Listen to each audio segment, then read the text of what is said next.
तो 2021 का बजट पेश हो चुका है। वित्त मंत्री निर्मला सीतारमण ने यह बजट पेश किया है। प्रधानमंत्री ने इसे वेलनेस और वेल्थ को बढ़ाने वाला बजट बताया है। सीधे चलते हैं केंद्रीय सूचना और प्रसारण तथा पर्यावरण मंत्री प्रकाश जावड़ेकर जी के पास, जो हमारे साथ लाइव जुड़ गए हैं। प्रकाश जी, सबसे पहले मैं ये जानना चाहूंगा, प्रधानमंत्री ने जिस शब्द पे जोर दिया वो था ईज ऑफ लिविंग। क्या लोगों के हाथ में ज्यादा पैसा इस बजट से आएगा ताकि ईज ऑफ लिविंग खासकर रूरल सेक्टर में हो सके? नहीं, रूरल सेक्टर में भी होगा, शहरों में भी जो चाहिए वो मिलेगा। पहले तो लोगों को महंगाई कम चाहिए। कांग्रेस के ज़माने में 10% से अधिक महंगाई 10 साल चली। अब पिछले 6 साल में 5% से कभी आगे नहीं बढ़ी। तो ये महंगाई से राहत, ये पहली राहत है। कानून व्यवस्था में सुधार, कांग्रेस के ज़माने में आए दिन बम फूटते थे, अब नहीं फूटते हैं। आतंकवाद में कमी आई है, माओवादियों की गतिविधियों में कमी आई है। तो इस सबसे कानून व्यवस्था सुधरी है, लोगों को इसी का इंतजार था। इसके साथ साथ आज इंफ्रास्ट्रक्चर में बहुत बढ़ोतरी हुई है। इस बजट में 5,71,000 करोड़ सड़क, बिजली, पानी, रेल, यातायात सभी की सुविधा बढ़ाने के लिए और पब्लिक ट्रांसपोर्ट, मेट्रो सबका विस्तार करने के लिए ये 5,71,000 खर्च होंगे। उससे रोजगार भी बढ़ेगा, उससे डिमांड भी बढ़ेगी, उससे उद्योग भी चलेंगे, उससे अर्थव्यवस्था भी चल पड़ेगी। तो ये जो फायदा है और उससे सुविधा बढ़ेगी। ईज ऑफ लिविंग तो उसी से आती है। सड़क अच्छी बनती है, कम्युनिकेशन अच्छा होता है, बाकी सुविधाएं अच्छी मिलती है। आज सारी व्यवस्था डिजिटल पेमेंट से हो रही है। आज सारे साधन वहाँ गांव-गांव में भी वाईफाई आने लगा है। तो ये जो बदलाव आ रहे हैं, यही ईज ऑफ लिविंग है और इसी की प्रधानमंत्री ने बात की है। विपक्ष का जो क्रिटिसिज्म है वो ये कहता है कि गवर्नमेंट ऑन सेल है, कि सेल लगा दी गई है, जितनी भी अच्छी कंपनियां हैं उनका विनिवेश हो रहा है, LIC को घाटे में लाकर या डाउन करके उसका IPO लाया जा रहा है। इस क्रिटिसिज्म को किस तरह से देखेंगे प्रकाश जी? ऐसा है, ये बेबुनियाद है। ये सार्वजनिक क्षेत्र सरकार का काम नहीं है धंधा करना। तो वो जो किया और वो घाटे में गया और सारे डूबते गए, उसके जगह जितना भी डिसइन्वेस्टमेंट अटल जी के समय हुआ उसका मैंने एक केस स्टडीज तैयार की है। देखा आज जो सरकार का 25-30% हिस्सा बचा है, उससे उनको इतनी आय होती है, 10 गुना ज़्यादा आय होती है जो पहले होती थी। उससे देश को 10 गुना ज़्यादा उत्पादन बढ़ा है, 10 गुना ज़्यादा एम्प्लॉयमेंट बढ़ी है, 10 गुना ज़्यादा टैक्स कलेक्शन बढ़ा है। तो एक उद्योग समय पर डिसइन्वेस्ट करने से और अच्छे हाथों में जाने से वो फायदेमंद होता है। सरकार को भी फायदा होता है सभी तरीके से और जनता को भी फायदा होता है। और हर साल जो पैसे डालना पड़ता था वो बंद हो गया है। तो ये कहानी है विनिवेश की। जो एकदम अच्छे चल रहे वो स्ट्रैटेजिक क्षेत्र में विनिवेश नहीं कर रहे हैं, लेकिन जो स्ट्रैटेजिक नहीं है सेक्टर, उसमें जरूर विनिवेश होना चाहिए, क्योंकि उसी से देश का अटका हुआ पैसा फ्री होगा, सरकार की आय में हर साल बढ़ोतरी होगी, रोजगार बढ़ेंगे और वहाँ उत्पादन बढ़ेगा और देश का टैक्स कलेक्शन भी बढ़ेगा। सबसे पहले हेल्थ की बात कर लेते हैं, क्योंकि इस बार हमने अनप्रेसिडेंटेड पैंडेमिक देखा है पूरे देश में और उसके बाद अब 137% ज्यादा हेल्थ का बजट हुआ है। क्या इससे वेल्थ और वेलनेस दोनों बढ़ेगी प्रकाश जी? बिल्कुल बढ़ेगी। जो प्रधानमंत्री ने कहा, हेल्थ भी वेलनेस भी। पहला है पोषण आहार, नल से जल और उसके साथ साथ स्वच्छ भारत। ये तीनों मिशन से बीमारी कम होती है। वेलनेस सेंटर से स्वास्थ्य अच्छा होता है। फिर भी कोई बीमार पड़े तो उसको आयुष्मान भारत 5 लाख तक का मुफ्त इलाज 50 करोड़ लोगों को मिलता है। और हर ब्लॉक में भी हॉस्पिटल नए नए निकलेंगे, कॉलेज मेडिकल के बढ़ेंगे, तो वैद्यकीय जो डॉक्टर्स है उनकी संख्या बढ़ेगी, तो उससे काम होगा। मुझे लगता है ये बहुत महत्वपूर्ण है। प्रकाश जी, अगर वैक्सीन की बात करें तो आपने सिर्फ वैक्सीन के लिए 35,000 करोड़ का प्रावधान रखा है। वित्त मंत्री जी कह रही हैं कि अगर और जरूरत होगी तो सरकार और देगी। क्या सबको देश में वैक्सीन फ्री मिलने जा रही है? देखो, पहला तो हमारे पास दुनिया में सबसे ज़्यादा वैक्सीन 30-35 लाख वैक्सीन टीकाकरण भारत में हो गया है और वो हेल्थ वर्कर्स थे उनको फ्री में दिया है। अब किसको फ्री देना, किसको कितना चार्ज करना, ये सरकार का मामला है जो सरकार समय समय पे बताएगी। मूल मुद्दा है कि हमारा देश है कि जहाँ 2 वैक्सीन है हम बाकी देशों को भी दे रहे हैं और भी 2 वैक्सीन आएंगे, आसान भी होंगे वो ज़्यादा, तो ये आएंगे और सबको वैक्सीन मिलेगा, ये निश्चित है। क्या लक्ष्य है सर, कब तक ये वैक्सीनेशन का टारगेट पूरा हो जाएगा, क्योंकि दुनिया का सबसे बड़ा वैक्सीनेशन प्रोग्राम है, और क्या एपीएल और बीपीएल फैमिलीज मान के चले कि उनको फ्री वैक्सीन मिलेगा? चलिए, जिन लोगों के पास पैसा है उनको शायद फ्री की जरूरत ना हो, और ऐसे कई लोग हैं जो अपने पैसे से वैक्सीन लगवाना चाहते हैं। नहीं, इसलिए वो ये जो मुद्दा है ना, ये मुद्दा नहीं है, मुद्दा है जो 30-35 करोड़ लोगों को टीकाकरण करना है वो भारत पूरा करेगा, इतना मुझे पूरा विश्वास है। कोई इसका टाइमलाइन नहीं डिसाइड हुआ? 2 के बजाय और तीसरा या चौथा भी वैक्सीन हमारा आएगा। सर, कोई टाइमलाइन डिसाइड हुआ अगले 1.5 साल में रोल आउट करेंगे, 2 साल में रोल आउट करेंगे, इस तरह से जो अगला हमारा लगभग 35 करोड़ को लगाने का लक्ष्य है? नहीं, ये तो टीकाकरण तो इस वर्ष में पूरा करने की बात है, ये थोड़ी 2-4 साल का कार्यक्रम है। ठीक है, किसानों की अगर बात करें प्रकाश जावड़ेकर जी, तो किसानों के लिए कई सारी स्कीम्स की बात हुई है, इंफ्रास्ट्रक्चर फंड की बात हुई है, एमएसपी से 1.5 गुना कीमत सरकार दे रही है, और सरकार का आगे ये भी कहना है कि बहुत बड़ी संख्या में जो एमएसपी की खरीद का बजट है वो बढ़ाया जाएगा। क्या आपको लगता है किसान इससे संतुष्ट होगा जो आंदोलनकारी है अभी आज के बजट प्रस्तावों से? देखो, 2-3 अलग अलग सवाल आपने पूछे हैं।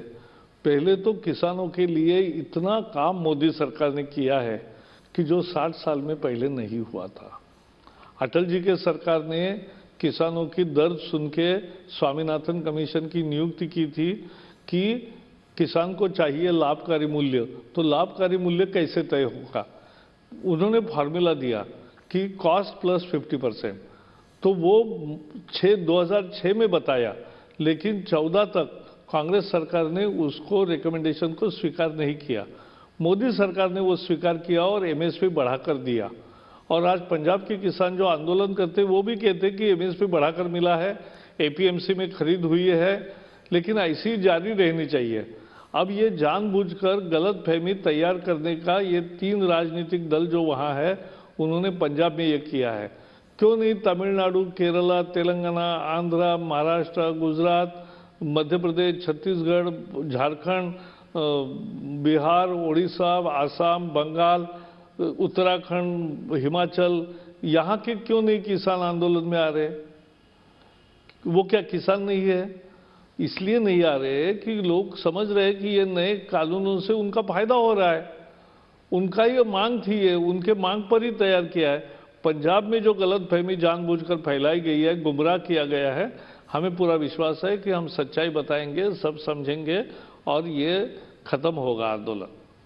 सर, सरकार आखिरी प्रस्ताव देकर रुक गई है कि अगर 1-1.5 साल के लिए आप कानून स्थगित चाहते हैं तो हम स्थगित करने के लिए तैयार हैं, कमेटी बैठकर आगे की बातचीत कर ले, एमएसपी पर जो गारंटी चाहती है वो ले ले। अब बातचीत की गाड़ी आगे कैसे बढ़ेगी? क्या सरकार जल्दी कोई प्रस्ताव देने जा रही है किसानों को, क्योंकि अभी तो दोनों तरफ से मामला रुका हुआ है? अभी तो कल उनकी बैठक है, ऐसा मैंने भी पढ़ा है। अगर बैठक होगी तो निश्चित रूप से अच्छे रास्ते पर ही जाएंगे, ये बहुत ज़्यादा देर नहीं चलेगा और किसान भी समझ जाएगा कि सच्चाई क्या है। आज जो आंकड़े पेश किए कि 13-14 में कितनी खरीद होती थी, 19-20 में कितनी हुई और 20-21 में कितनी हुई, उससे ही साफ हो रहा है कि किसान जितना तैयार करता है उतना माल की खरीद पैडी और गेहूं की और तिलहन और दलहन की भी सरकार कर रही है, और जितनी जरूरी है उतनी करती है और उसको अच्छा भाव देती है।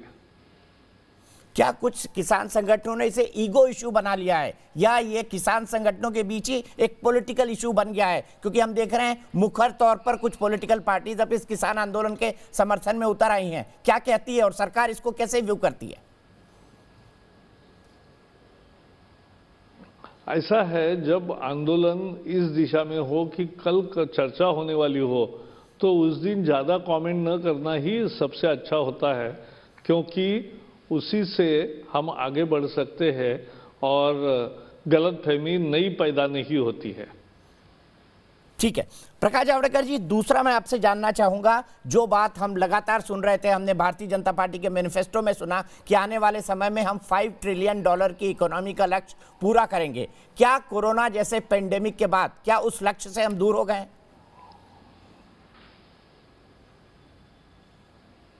नहीं, बिल्कुल दूर नहीं हो गए, लेकिन पैंडेमिक के कारण एक आध साल का इधर उधर हो सकता है, लेकिन हम समय पे $5 ट्रिलियन इकोनॉमी बनेंगे।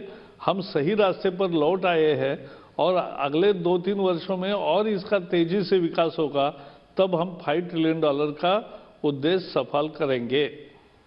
आपने $5 ट्रिलियन की बात कही, फाइनेंस मिनिस्ट्री कह रही है कि इकोनॉमिक वी शेप में जा रही है, लेकिन क्रिटिक सरकार के कहते हैं कि वी से पहले एन शब्द आता है, एन मतलब नौकरी। उनका कहना है कि कोई ठोस या कॉन्क्रीट नहीं है जिससे नौकरी जनरेट हो जाएगी। आपका क्या व्यू है इस क्रिटिसिज्म पर? ये बताइए मुझे, इतना 5,71,000 करोड़ सड़क, बिजली, पानी और रेलवे और मेट्रो और फ्रेट कॉरिडोर और इंडस्ट्रियल इस्टेट और टेक्सटाइल पार्क और सब बनेगा, तो ये क्यों कौन खड़ा करेगा? क्या वहाँ नौकरी नहीं मिलेगी? और उसके लिए जो मांग होगी, जो सामान चाहिए, वो कारखानों में नौकरी नहीं होगी? ये क्या मशीन से बनेंगे सब? तो ये तो रोजगार पैदा करने वाली योजना है और इंफ्रास्ट्रक्चर में सुविधा भी बढ़ती है और रोजगार भी बढ़ता है और अर्थव्यवस्था चल पड़ती है। प्रकाश जी, आप चूंकि पर्यावरण और जलवायु परिवर्तन के भी मंत्री हैं और आपने एयर पॉल्यूशन को रिड्यूस करने का एक सर्टेन टारगेट रखा है बजट में। आम आदमी, हर आदमी कार चलाता है, आप भी चलाते होंगे, आपका ड्राइवर चलाता होगा। क्या 20 साल से पुरानी गाड़ियां अब मैंडेटरी स्क्रैप सेंटर्स में जाएंगी और उनको खत्म करना अनिवार्य हो जाएगा? ऐसी कई गाड़ियां हैं, करोड़ों में, अगर मैं गलत नहीं हूं तो। नहीं, तो ये स्क्रैपिंग पॉलिसी नई तैयार हो गई है और ये अमल में आएगी तो सबका फायदा होगा। देश में प्रदूषण भी कम रहेगा और नए रोजगार के अवसर भी और बढ़ेंगे और रिस्की ड्राइविंग नहीं करना चाहिए, व्हीकल रिस्क की अवस्था में नहीं रखना चाहिए। इसका मतलब जो 20 साल से पुरानी गाड़ियां हैं उनको स्क्रैप सेंटर में देना होगा उनके मालिकों को, भले से वो छोटी जगह चल रही हो।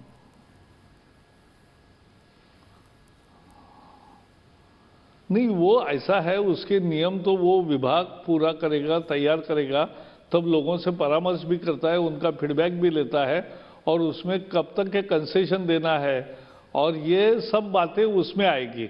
अभी नहीं आएगी कि ये नियम पूर्वलक्षी प्रभाव से शुरू रहेगा या अब से जो वाहन खरीदी करेंगे उनको ये बताया जाएगा कि आपके वाहन की मुदत 10 साल, 15 साल, 20 साल जो भी है वो बताई जाएगी। ये अब वो विभाग तय करेगा। एक आखिरी सवाल पूछना चाहता हूं सर, हमने देखा गोल टेस्ट के अंदर, गाबा टेस्ट के अंदर किस तरह से भारत की टीम जीती थी, टीम इंडिया। आज आपको कैसा लगता है, निर्मला सीतारमण जी ने ठीक उसी तरह बैटिंग की है? नहीं, बिल्कुल, क्योंकि मोदी जी के नेतृत्व में जो सरकार की विजन है उसी को स्पष्ट करने वाला ये बजट है और इसलिए हमारे पूरे बजट टीम को हम बधाई देते ही है, देश पूरा बधाई देगा।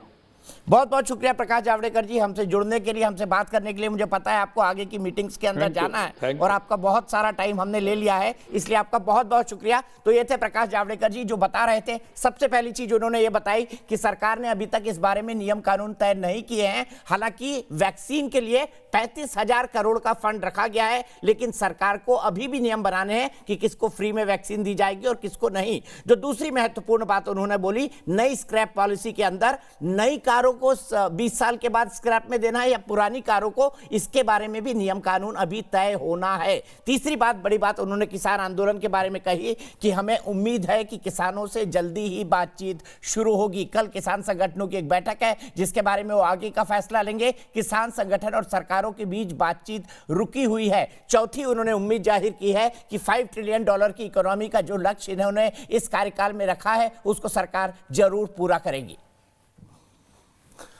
फिलहाल एक ब्रेक के लिए रुकते हैं, लेकिन ब्रेक के बाद भी न्यूज नेशन पर खबरों का सिलसिला लगातार जारी है।